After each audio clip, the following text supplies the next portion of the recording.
नमस्कार।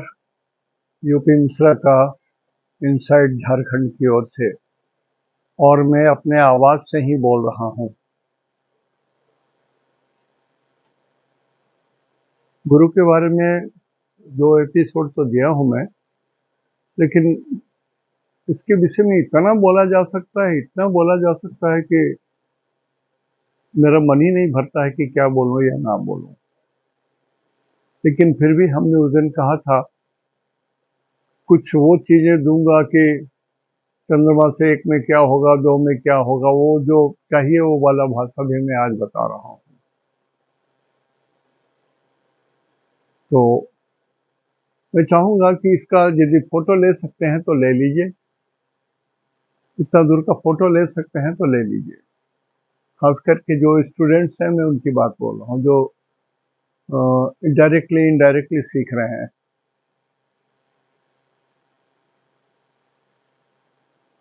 अस्तु, देखिए, हम सबको ही जानते हैं, जितने खगोलविद हैं या जितने एस्ट्रोलॉजर हैं उनको जानकारी है कि सबसे बड़ा ग्रह गुरु है, इसलिए नाम पड़ा गुरु। गुरु माने सबसे बड़े। और इतना बड़ा मतलब एक तराजू पर लगभग 14,000 पृथ्वी रख दीजिए या 15,000 पृथ्वी रख दीजिए, दूसरे तराजू के पलड़े पर यदि एक गुरु रहेगा तो अब दोनों बराबर होगा। तो सोचिए, इतना भारी है 15,000 अर्थ समझने के लिए। इसमें थोड़े कम ही हो सकते हैं या वैसे हो सकते हैं, लेकिन इतने भारी ग्रह, और वो भी शुभ ग्रह, वो भी भगवान विष्णु को रिप्रेजेंट करने वाला ग्रह या किसी भी गॉड को रिप्रेजेंट करने वाला ग्रह के बारे में कहा गया है कि इतने भारी हैं कि जहां बैठेंगे वो टेबल टूट जाएगा, कुर्सी टूट जाएगा। हम लोग मजाक में बोलते हैं ना कि कोई बहुत मोटू आदमी आके बैठ गया पलंग पर तो गया गया गया पलंग, अब टूटा। ठीक वही हालत है गुरु के। तो इसलिए मैं ये शब्द लिख रहा हूं। ये जो शब्द हैं ये ऋषियों के हैं, मेरा शब्द नहीं है। मैं अपने ढंग से भी बना के लिख सकता हूं, लेकिन मैं सीधी सीधी ऋषियों की भाषा या ईश्वर की भाषा ही उसी रूप में बोल रहा हूं। लगन में, लगन माने, लगन का मतलब शरीर। द एक्चुअल डिग्री, जब पृथ्वी घूम रही थी किसी पर्टिकुलर डिग्री पर, उस समय आपका जन्म हुआ और पहला सांस लिए, वो that is the degree of लग्ना। उसको आपका शरीर कब निकला, पृथ्वी कितने डिग्री पर घूम रही थी, उसमें आपका शरीर निकला और पहला सांस आप लिए, तो दैट इज लग्ना। और ठीक उसी समय आकाश में चंद्रमा कितना डिग्री पर थे, दैट इज राशि। दो डाटा बहुत महत्वपूर्ण होता है। The degree earth was rotating at the time when you touched down the earth, mummy के पेट से निकल करके उनसे नाल कटने के बाद जो आपने पहला सांस, स्वतंत्र सांस लिया, ये ब्रह्मा जी ने आपको हुक्म किया, उसको लगना बोलते हैं, the degree. And the same time चंद्रमा भी किसी डिग्री पर रहे होंगे, that degree is also known as the rashi. राशि का एग्जैक्ट डिग्री। तो मैं क्या बोलना चाह रहा हूं, संक्षेप में बोल रहा हूं कि अभी गुरु 1 मई से लगभग 1 सवा 1 के आसपास दिन में वो 2 नंबर में चले जाएंगे। अभी गुरु 1 नंबर में है। 1 मई के दोपहर के बाद से गुरु 2 में चले जाएंगे। तो मैं रिक्वेस्ट करूंगा सभी लोगों को कि 1 मई प्रातः काल से क्या घटनाएं आपके जीवन में घट रही हैं, अच्छा या बुरा, डोंट से कि ये नहीं हुआ, वो नहीं, कुछ भी जो भी आप अनुभव कर रहे हैं उसको लिखिए और डिटेल में लिखिए। और ये घटना आप कम से कम गुरु जब 3 डिग्री 20 मिनट 1 नवांश पार कर जाएं तब तक लिखिए आप, तो आपके समझ में बहुत कुछ आएगा, बहुत कुछ समझ में आएगा। लेकिन इसको नोट डाउन कीजिए, कारण कि छोटा मोटा ग्रह नहीं बदली हो रहा है, 1 नंबर से 2 नंबर में आ रहे हैं ग्रह राज गुरु, इतने बड़े, इतने भारी कि हाथी दब जाए तो कुचल जाए, पृथ्वी दब जाए तो कुचल जाए। तो लग्न में यदि आ गए तो शरीर कुचल गया आपका, शरीर कुचल गया, माने आपका शरीर टूट फूट सकता है, मृत्यु भी हो सकता है। इसलिए कहा गया है, ऋषियों ने कहा कि यदि गुरु और चंद्रमा एक साथ लगन में हो तो क्या होगा। 1 नंबर का लिखा है भयकृत, भय की कार्रवाई होती है, भय से जुड़े हुए सारे कार्य उत्पन्न होते हैं। अब शरीर ही नहीं रहा या शरीर ही कष्ट में आ गया तो बाकी तो कुछ भोग नहीं है, शरीर ही न भोगता है। इस पृथ्वी पर शरीर का एक फॉर्मेट होता है, बाकी जो अन्य लोक हैं उसमें फॉर्मेट नहीं है शरीर का, जब चाहे जो रूप बना सकते हैं, रूपांतर कर सकते हैं अपने को। पृथ्वी ही एक ऐसा ग्रह है जिस पर एक फॉर्मेट होता है, एक बॉडी होता है, और इस बॉडी को, इस शरीर को अनुभव होता है। इसलिए देवता भी तरसते हैं धरती पर जन्म लेने के लिए। और इस पूरे भूमि में, भारत भूमि जो सनातन धर्म की भूमि है, यह धर्म की प्रतिष्ठा है। गॉड इज ग्रेट, ईश्वर ने जो सृष्टि बनाया है, ईश्वर ने जिसको स्वयं बनाया है, क्या उसको वो खुद मारेंगे ना, उसका अपना कृत्य मारेगा, उसकी आयु अपने आप समाप्त हो जाएगी, मारने की जरूरत नहीं पड़ेगी। यही सनातन है। सर्वे संतु निरामया, सभी सुखी रहें, स्वस्थ रहे, यही कल्पना है हमारे यहाँ। सर्वे भवन्तु सुखिनः, सभी सुखी हों।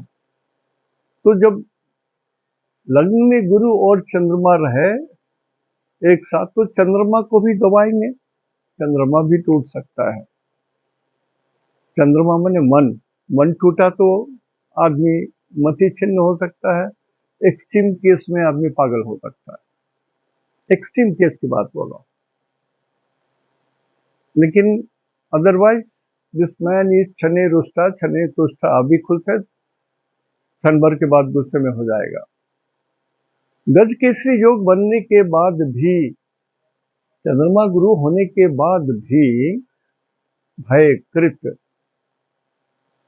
और अभी बात क्या है कि गुरु 2 नंबर में है, गुरु शुक्र के घर में है, शुक्र इनके शत्रु हैं, तो गुरु 2 नंबर में अपने शत्रु के घर में है, तो गुरु भी विकल है, गुरु भी परेशान है, शरीर भी परेशान है, आपके पिछले जन्म का धर्म का पुण्य भी परेशान है, क्षीण होने जा रहा है। तो वृषभ राशि का गुरु शुभ कम होते हैं। अब अलग बात है कि किसी के भाव बल में वृषभ राशि में गुरु 80% या 90% बलवान है, तो वो एक एक्सेप्शनल केस हो गया।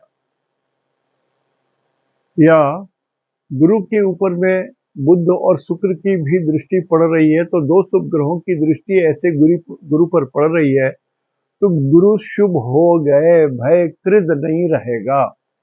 ये एक्सेप्शनल केसेस हैं। जनरल है कि चंद्रमा गुरु लग्न में है तो भयकृत, भयभीत।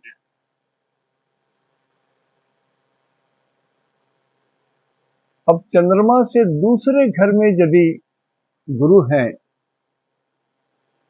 गोचर की बात बोल रहा हूं। तो धनप्रद, धन दे सकते हैं, धनप्रद धन दे सकते हैं। अब दूसरा घर धन का है, शुक्र भी धनद ग्रह हैं और गुरु भी धन के ग्रह हैं, इसलिए गोचर में चंद्रमा से सेकंड हाउस में यदि आपका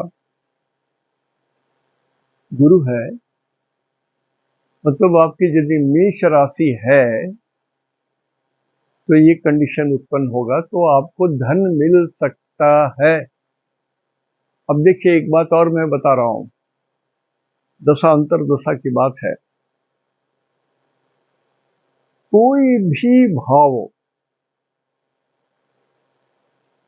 कोई भी भाव 2 3 4 5 6 7 8 9 10 11 12वां भाव लग्न को छोड़ करके कोई भी भाव डायरेक्टली या इनडायरेक्टली लग्न से संपर्क रखता हो या लग्नेश से संपर्क रखता हो, तो जो भाव लग्न से संपर्क रखता है या लग्नेश से संपर्क रखता है, उस भाव का रिजल्ट इस जिंदगी में मिलता ही है, मिलता ही है, मिलता ही है। समझ लीजिए इस बात को, बहुत बड़ी बात मैं बोला हूं। दशा अंतर दशा का ये विधान है। और जो ग्रह डायरेक्टली या इनडायरेक्ट किसी न किसी रूप से लग्न या लग्ने से नहीं जुड़ता है, नहीं दृष्टि होती है, नहीं संपर्क है, तो उस भाव का रिजल्ट ना मिले। जैसे मान लिया आपके सेकंड हाउस में गुरु नहीं है, वहां पर शुक्र है, सिर्फ शुक्र है, तो धनद तो है, शुक्र तो धन के मालिक है, लग्जरी की जितनी चीजें हैं सब शुक्र देते हैं, सोना चांदी मोती चमकने वाली चीजें सब मिलती हैं। लेकिन स्थिति ऐसी होती है कि यदि इस शुक्र का संबंध किसी भी तरह से लग्न से नहीं हो, लग्नेश से नहीं हो, तो ये रिजल्ट इस आदमी के जीवन में नहीं मिलेगा। This is a standard rule, इसको पकड़ लीजिए, इसको पकड़ लीजिए। जो नए सीख रहे हैं या जो जानने की कोशिश कर रहे हैं, या वैसे भी जिनको दशा अंतर दशा के बारे में कुछ बहुत डिटेल नॉलेज नहीं है, तो इसको आप नोट कर लीजिए। लग्न से जुड़ा हुआ भाव ही इस जीवन में किसी न किसी रूप में अवश्य फलित होता है। जो लग्न या लग्नेश से जुड़ा हुआ भाव नहीं है, वो इस जीवन में प्राप्त नहीं होता है, आगामी जीवन के लिए चला जाता है। तो कुंडली में बहुत कुछ लिखा हुआ है, ऐसा ऐसा योग बना हुआ जिसका हिसाब किताब नहीं, लेकिन किसी न किसी रूप में लग्न और लग्नेश से जुड़ा हुआ तो है नहीं, तो नहीं आता है, साइलेंट हो जाता है। लोग बोलते हैं ना मेरे जीवन में ऐसा कुंडली ऐसी है, ये है वो है, ये वो चुका है, तो दिक्कत होती है। तो इसको समझ लीजिए, प्लीज नोट कर लीजिए। A4 का जो रजिस्टर है, यदि चंद्रमा से गुरु तीसरे घर में हो, चंद्रमा से गुरु तीसरे घर में है, 1 2 3, ये तभी हो सकता है कि आपकी मीन राशि है। यदि आपकी मीन राशि है तो चंद्रमा से गुरु तीसरे पहुंचेगा। तो ऋषियों ने कहा क्लेश होता है, कलेश। हनुमान जी का हनुमान चालीसा में है ना, हरहु कलेश विकार और विचार, जो तो कलेश हनुमान चालीसा में वर्ड है। कलेश का मतलब होता है ऐसा दुख, ऐसी विपत्ति जो मन को मथ दे, आत्मा को मथ दे, भीतर तक तकलीफ दे दे, उसको क्लेश बोलते हैं। ये बाहर से दिखे या ना दिखे, हरहु कलेश बिका। पीड़ा देने वाली चीज है, कष्ट देती है ये।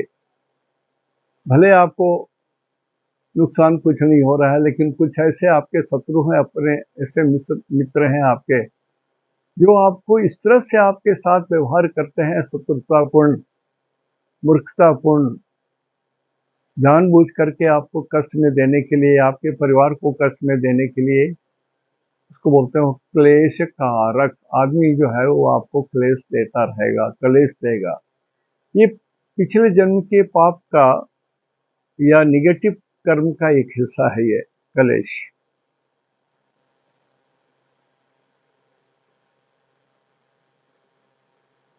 चंद्रमा से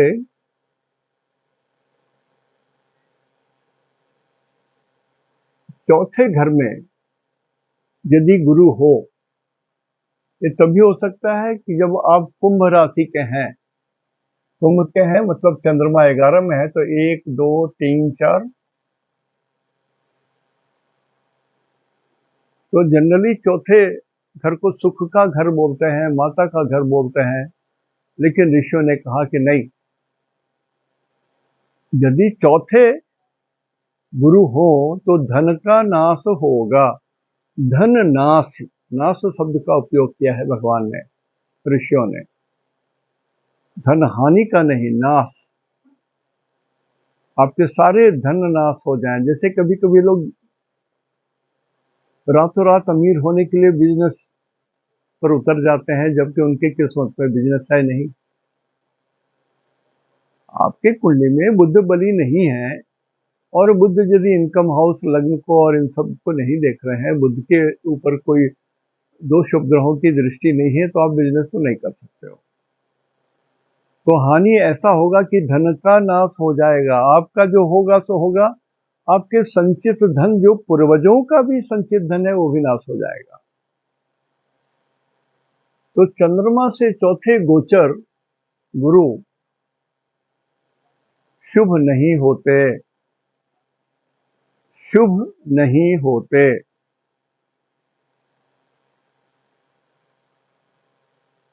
अब यदि चंद्रमा से 5वें गुरु हो गोचर में या आपके जन्म में, तो 1 2 3 4 5 ये तभी संभव है जब आपका मकर राशि है। तो मकर राशि वालों के लिए कहा गया है कि वृषभ का चंद्रमा जो गुरु जो अभी 1 मई से एक आध साल के आसपास रहेंगे, और बीच में 9 अक्टूबर को उल्टा पुल्टा चलेंगे, सब मिला जुला करके ये आपको सुख देंगे। वर्ड है सौख्य, वर्ड है सौख्य, मीनिंग होता है सुख और सुखद, सुख अथवा सुखद। तो पंचम भाव मकर राशि वाले, आप लकी हो, आपका अच्छा समय 1 मई 2 बजे से या 1:30 बजे से शुरू हो जाएगा। यदि आपकी कुंडली में गुरु शुभ जगह में पहुंचा है, मतलब 2 नंबर आपके कुंडली में शुभ है, सेफ स्थान में है, स्ट्रांग है, भाव बली है, तो आपका 1 साल सुखद है।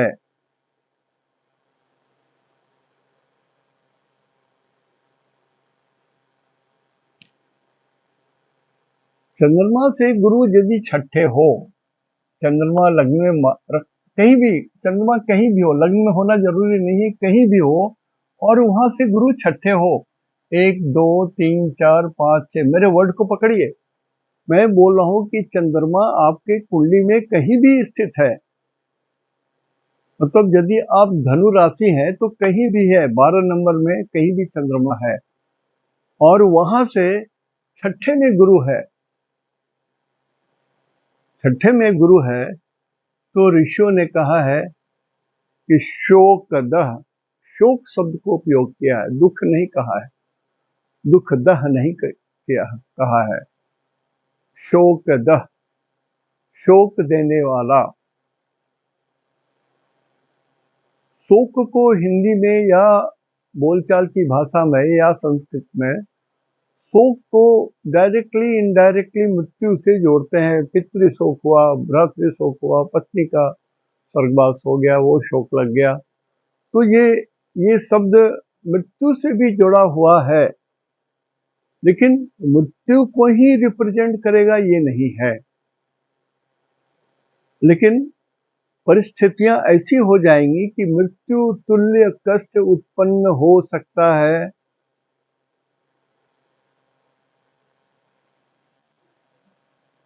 एक, दो, तीन, चार, पांच, छह, छठे घर में जाने से।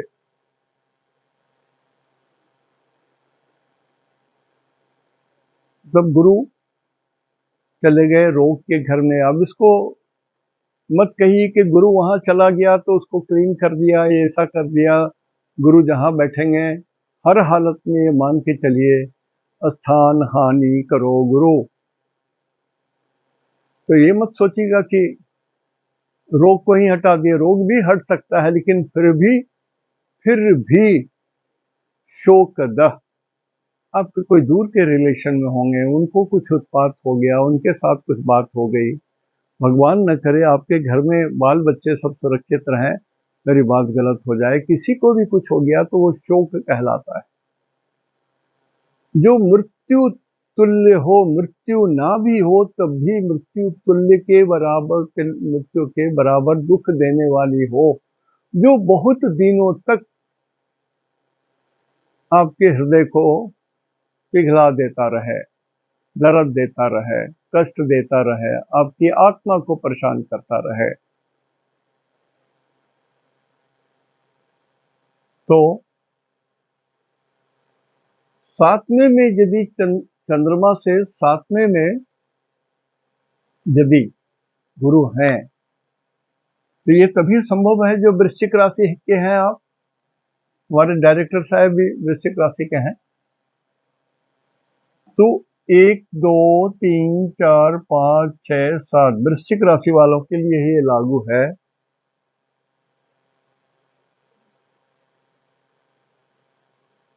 सात नंबर में चंद्रमा से सप्तम यदि गुरु आ जाएं तो शब्द है मान प्रद। मान प्रद, मान माने recognition, you are being recognised. चाहे आपके बॉस आपको रिकॉग्नाइज करें, चाहे स्कूल में आपके शिक्षक आपको रिकॉग्नाइज करें, चाहे समाज में यू आर बीइंग रिकॉग्नाइज्ड। आपके अंदर में ऐसे गुण उत्पन्न हो जाएंगे, आपके अंदर में इतने ज्ञान उत्पन्न हो जाएंगे कि you are acceptable to many, almost all you will be acceptable. सभी लोग आपको स्वीकार करेंगे, आपको इज्जत से रखेंगे, मान मर्यादा देंगे। ये बात संभव है जब ये साथ में आ जाए, और ऐसी स्थिति तभी होगी जब वो वृश्चिक राशि हो। तो वृश्चिक राशि है और वो यहाँ है, तो आमने सामने में चंद्रमा गुरु है।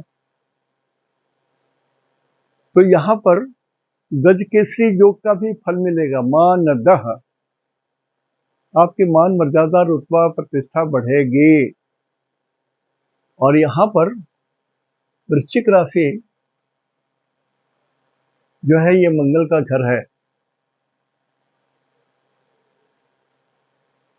8, 9, 10, 11, 12, 1 छठे घर और 8वें घर मंगल को भी गुरु समेटेंगे। मतलब आपके शारीरिक कष्ट, मानसिक कष्ट, बड़ी पीड़ा, जैसे जिनको पाइल्स वगैरह की शिकायत है उनको थोड़ा रिलीफ मिल जा सकता है। हो सकता है कुछ ऐसी दवा इजाद हो जाए जो आपको बेनिफिट मिल जाए, ऑपरेशन हो तो सफल हो जाए, या कैसे भी वृश्चिक राशि वालों के लिए वृषभ का मंगल आपको बहुत कुछ मान मर्यादा प्रतिष्ठा देने वाले हैं। जिनकी नौकरी नहीं है उनको नौकरी लग सकती है, जो नौकरी में है उनकी पदोन्नति हो सकती है, जो ऑलरेडी पदोन्नति पाए हुए हैं उनके शाख में वृद्धि होगी, आपकी प्रसिद्धि फैलेगी, कुछ ऐसी चीज आप कर बैठेंगे जिसके कारण आप बहुत प्रसिद्ध हो जाएंगे। वृश्चिक राशि जो है वो स्कॉर्पियो को बोलते हैं। ये न पानी में रहता है न मिट्टी में रहता है, ये दलदल में रहते हैं और छोटा सा छेद करके वहां पर उसमें छुपे बैठे रहते हैं। तो अप्रत्यक्ष रूप से कुछ ऐसी चीजें आपके अंदर में रहेगी जिसके कारण आप बहुत ऊपर उठ जाओगे। मानप्रद आपकी कुंडली में आपको देखना पड़ेगा कि वो किसी बुरे ग्रह के साथ तो नहीं है, केतु के साथ तो नहीं है, आपकी कुंडली में राहु के साथ तो नहीं आ जाएंगे, 2 नंबर में राहु केतु तो नहीं है, आपकी कुंडली में 2 नंबर में शनि तो नहीं है, आपके 2 नंबर में मंगल तो नहीं है, या सूरज पाप ग्रसित होकर के डिस्पोजिटर हो किसी पाप ग्रह के वहां पर उनके साथ हो, तो ये सब चीज जो जनरल कुंडली देखने की जो प्रक्रिया है वो लागू रहेगा। और उसके बाद कहते हैं कि ये मानप्रद, यदि अष्टम भाव में चंद्रमा से अष्टम भाव में गुरु है तो ये तभी हो सकता है कि जब आपकी तुला राशि हो और गुरु शुभ ग्रह है और बहुत बड़े ग्रह हैं, तो आपके मृत्यु को तोड़ फोड़ कर सकते हैं। क्योंकि ये शुभ ग्रह है इसलिए आपको मृत्यु नहीं भी दे सकते हैं, लेकिन मृत्यु के समान कष्ट दे सकते हैं आपको। तो मृत्यु ना देंगे तो क्या देंगे, रोग देंगे, कुछ ऐसी व्यवस्था आपके शरीर के साथ कर देंगे कि माल फंक्शन करेगा, ढंग से नहीं काम करेगा, नहीं तोड़ फोड़ो शरीर में फिर भी आप अशक्य हैं, ऐसी स्थिति बन सकती है। तो अष्टम भाव में गुरु को बुरा ही मान करके चलिए, अच्छे फल नहीं देंगे ये मान करके ही चलिए। हाँ, मृत्यु नहीं होने देंगे, ये बात है।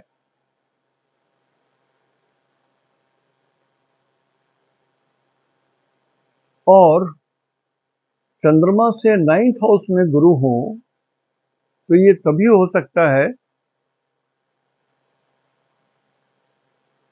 जब आपका कन्या राशि हो,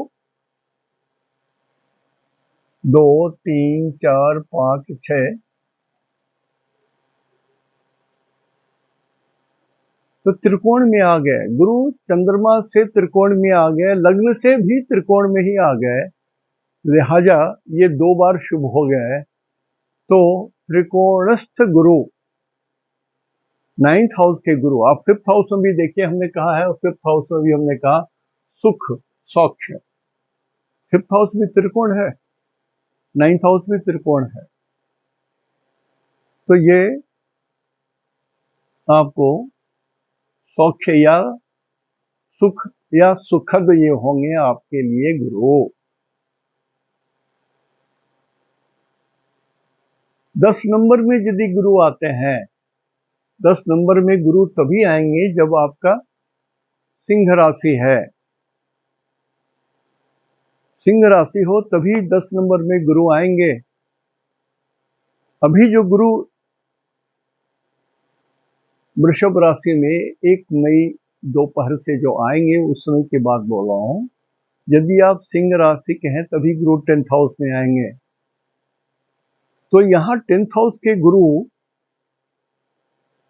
परेशान करेंगे आपको, अच्छे नहीं होंगे। ये कहा गया है, वर्ड बहुत बढ़िया ऋषियों ने लिखा है, दैन्यप्रद, दैन्य गरीबी, दीनता, आप दीनहीन बने रहोगे, दूसरे के आश्रय पर चलोगे, वो भी आपसे विनम्र भाव से व्यवहार नहीं करेगा, ईश्वर को भजोगे, पूजा पाठ करोगे, हो सकता है कुछ रिजल्ट ना मिले, इसलिए कि स्वयं गुरु ग्रहराज गुरु या भगवान विष्णु या वैष्णवाइट ग्रह या आपके पर्सनल गॉड आपके पुण्य अपुण्य अभी भी कंटिन्यू कर रहे हैं। वृषभ राशि में गुरु पे रहते रहते तक आपके अपुण्य कंटिन्यू कर रहे हैं, इसलिए दीनहीन वाली स्थिति रहेगी।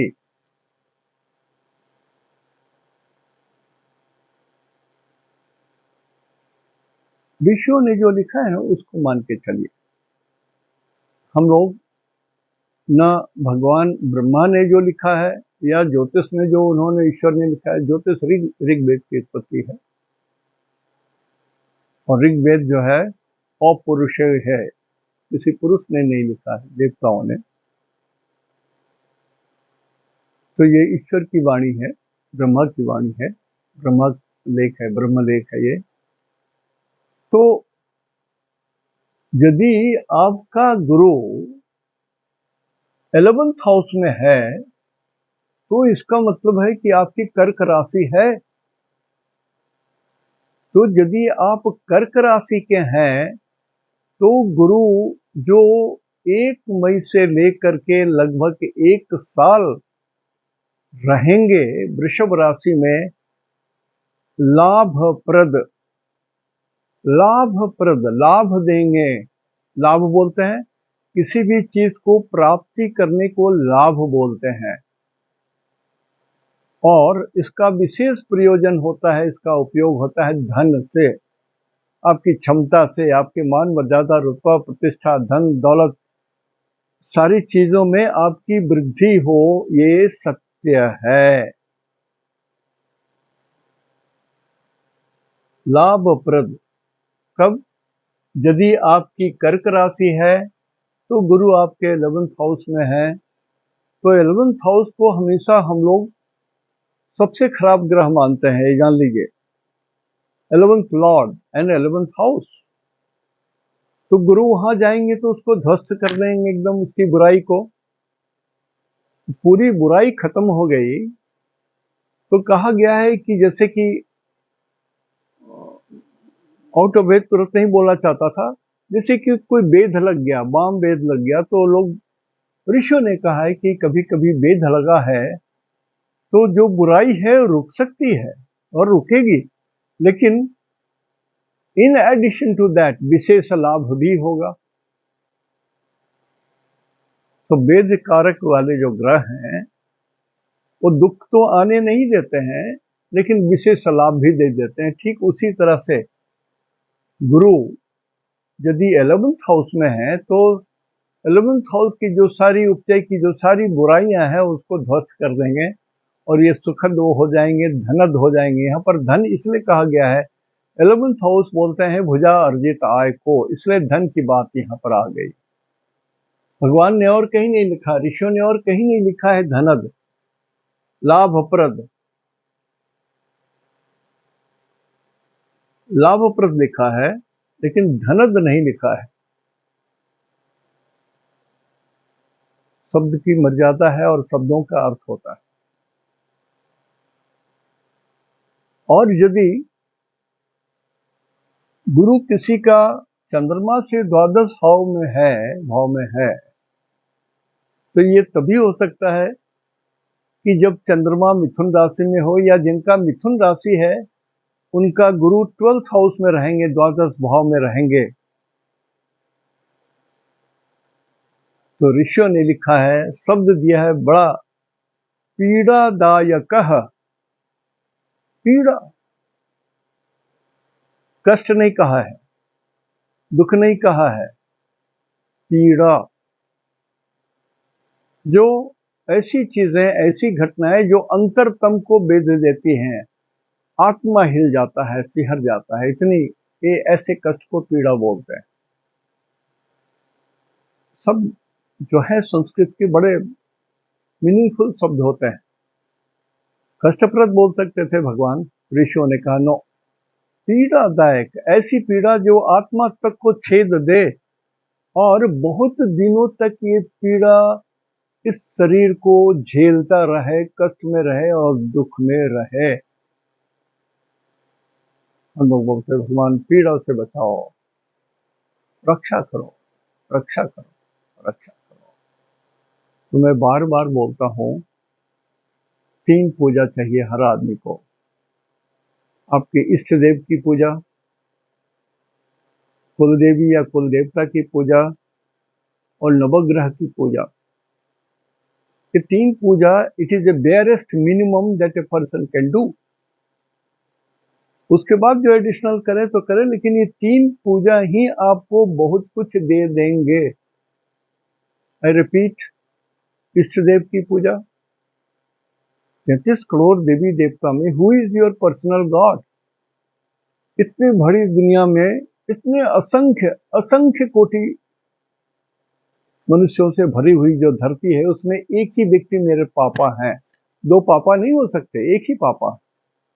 उसी तरह से 33 करोड़ देवी देवता में एक ही आपके गॉड है, जो पर्सनल गॉड है, जो इष्ट देव कहलाते हैं। The only and only God. जब आपको धरती पर उतारे, पहला सांस दिया, तो ब्रह्मा जी ने आपके इष्ट देव को भी, आपके आत्मा वहां भी रख दिया कि मैंने इस बच्चे को जन्म दे दिया।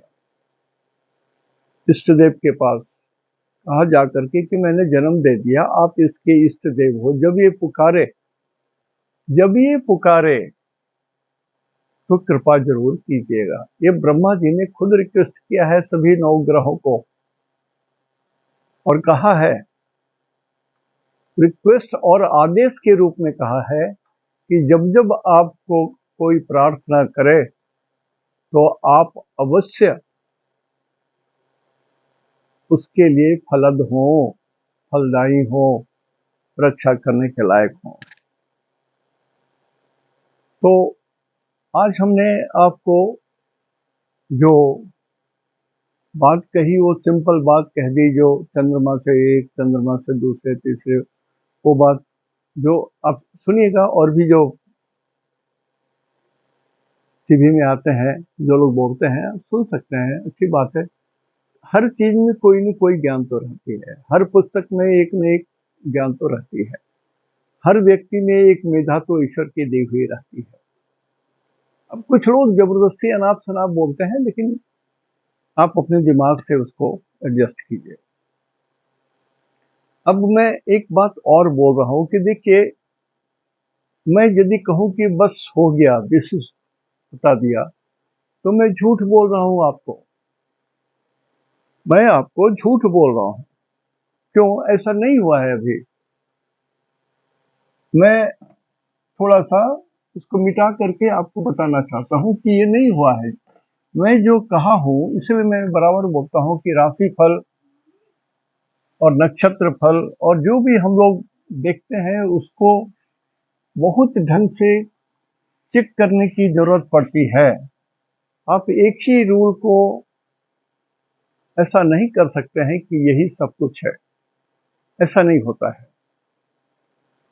आप खुद देखिएगा, अभी मैं बता रहा हूं।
मान लिया आपके लग्न में चंद्रमा है और यहां गुरु है,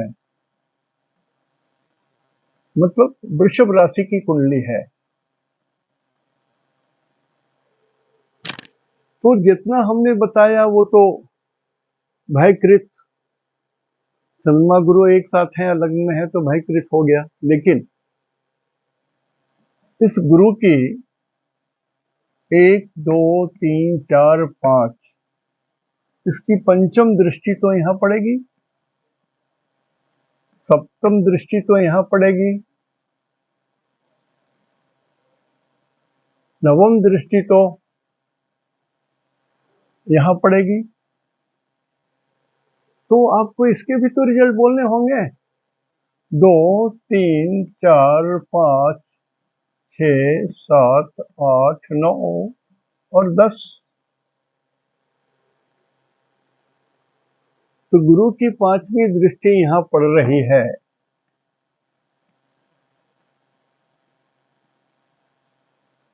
तो ये त्रिकोण में आया, तो इस घर का भी रिजल्ट देंगे, पॉजिटिव रिजल्ट देंगे। ये भी आपको आपके रजिस्टर में आप इसको भी ऐड कर लीजिएगा कि हाँ ये रिजल्ट तो देंगे, भयकृत है, रिजल्ट तो बोल रहे हैं भयकृत।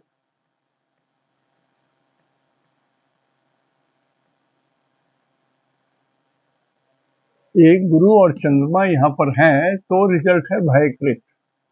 लेकिन गुरु की पंचम दृष्टि यहाँ पड़ रही है, गुरु की सप्तम दृष्टि यहाँ पड़ रही है। गुरु और मंगल मित्र होते हैं तो मित्र की दृष्टि है, और यहाँ पर फिर चंद्रमा भी, उच्च चंद्रमा की दृष्टि पड़ रही है इस घर को। तो 7th हाउस का भी रिजल्ट बढ़िया आएगा, 5th हाउस का भी रिजल्ट अच्छे होंगे, बाल बच्चों का, दाम्पत्य सुख, ये सबका तो रिजल्ट बढ़िया होगा। और फिर भाग्य में ये 10 नंबर में ये शत्रु की दृष्टि है। गुरु और शनि शुभ नहीं है, आपस में मित्र नहीं है। गुरु जब 10 नंबर में रहते हैं तो नीच हो जाते हैं, नेगेटिव होते हैं। तो ये यहाँ पर ये रिजल्ट ठीक नहीं आएगा, लेकिन इसका रिजल्ट तो सब ठीक आएगा। तो ये कम से कम जो स्टैंडर्ड दृष्टि है उसको देखिए। मैं 9 5 और ये सब 1 3 ये सब की दृष्टि की बात नहीं बोलता हूँ। देखने को जब बहुत विचित्र बात होती है, जब लगता है कि कुछ समझ में नहीं आ रहा है, सारी गणित फेल हो रही है, तो अन्य दृष्टियों को भी देखा जाता है। तो एक बात जो हमने कहा कि अभी इतना देखने के बाद दृष्टि को भी चेक करें, दृष्टि भी चेक करना जरूरी है, तभी आप रिजल्ट जान पाएंगे।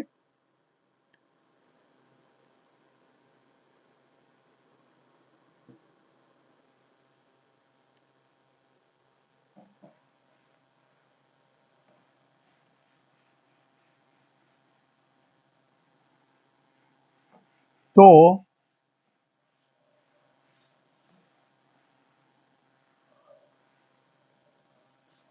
अभी भी मैं कहूं कि हो गया तो ये झूठ बोल रहा हूं मैं, अभी भी अपूर्ण है ये। आपको ये गुरु और जो चंद्रमा तो आपके हैं, लेकिन इस गुरु को नक्षत्र सिद्धांत से देखें। यदि ये मित्र तारा में है, परम मित्र तारा में है, या संपत तारा में है, या साधक तारा में है,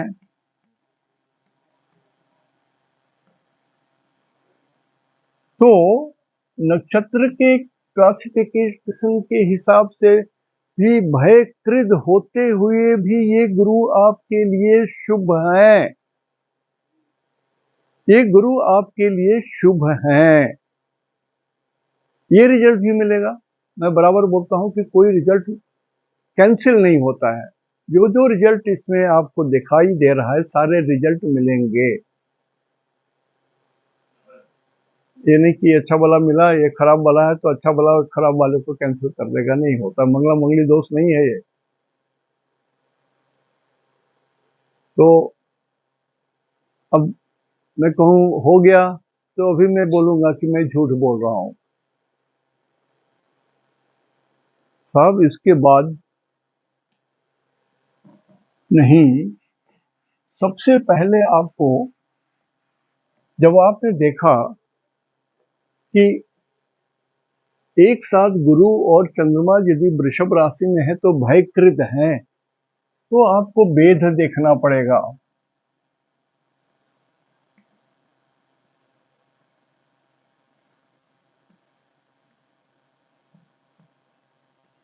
आपको वेद देखना पड़ेगा कि ये जो भयकृत रिजल्ट है वो क्या सचमुच में मिलने वाला है या नहीं। कहीं कोई अच्छे ग्रह इसको वेद तो नहीं कर रहे हैं, रोक तो नहीं रहे हैं। यदि ये वेद हो रहा है तो भयकृत ऐसे ही ऑटोमेटिक खत्म हो गया, फिर इतनी विवेचना की भी जरूरत नहीं है।